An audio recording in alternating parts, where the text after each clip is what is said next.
When Saturn Bomberman was first released in 1996, Hudson Soft had done it. They made the quintessential multiplayer party game for the Sega Saturn. With a robust single-player mode and a fun multiplayer mode that went up to 10 players, it would be quite a feat for Hudson Soft to try and top it. So, they didn't. Instead, with the next installment on the Saturn, Hudson Soft tried their hand at a different take on the established Bomberman formula, one that was partly inspired by another genre, fighting games. Saturn Bomberman Fight was released on December 11th, 1997, exclusively in Japan for the Sega Saturn. While carrying the name of its forebearer, this game isn't really a sequel at all to Saturn Bomberman, and more like a dedicated multiplayer spin-off. Though much smaller in scope compared to its older brother, it takes some liberties with the series conventions to make a unique and fun multiplayer experience. That isn't to say it's multiplayer only though. Saturn Bomberman Fight offers 3 modes of play. You've got a single-player story mode, the tried-and-true multiplayer battle mode, and a survival mode. Before I dive into those modes though, let's talk about the gameplay.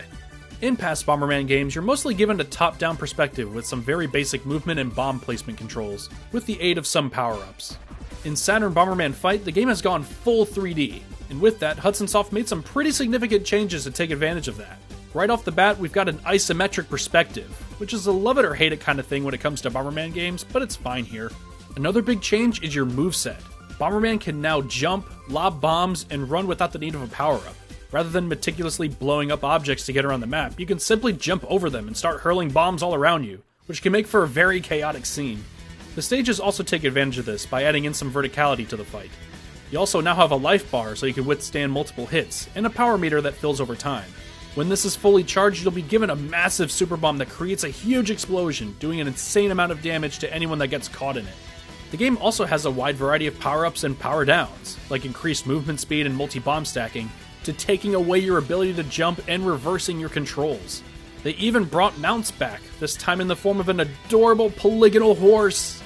So yeah, while this still has some Bomberman DNA at its core, this game has more in common with games like Power Stone or Super Smash Bros. It's a chaotic mess in the same vein as those games, but with a nice dose of Bomberman flavor to help it stand out on its own. Though it can lead to some matches feeling completely up to chance, rather than the work of your crafty bomber cunningness like in past games. The single-player mode is also a change of pace compared to other titles. Rather than clearing a number of unique levels with AI goons roaming around like in Saturn Bomberman, this game is set up more like a fighting tournament where you must face off against multiple other bombers for supremacy. In layman's terms, it's pretty much bot matches with context.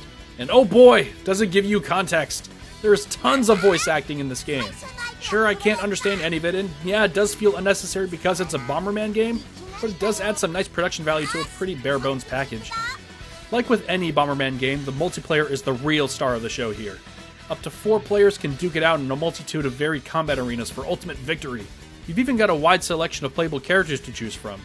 While the downgrade from 10 players in Saturn Bomberman to 4 players here might seem like a letdown, the small player count really fits the game well.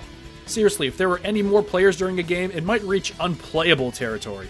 There's just enough chaos here to have a good time with your pals, or bots. The last mode on offer is an arcade-style survival mode, where you must try to defeat as many opponents as you can with 1 life. You'll only restore a little bit of health between matches, so you gotta be on your A game. Probably my favorite feature about Saturn Bomberman Fight is the presentation. I love the simplistic polygonal design of all the characters, and the 3D arenas complement the look very well. Everything runs at a steady, consistent frame rate too, even when the action gets overblown with massive explosions. And just like Saturn Bomberman, you've got a well-done animated intro that looks great. Saturn Bomberman Fight is a game that looks and plays great, especially with friends. Its gameplay has more depth than any other Bomberman game up to this point, but its shallow single-player offerings are a bit of a downer, especially compared to its older brother. On its own merits though, Saturn Bomberman Fight is an excellent companion piece to a Saturn multiplayer night,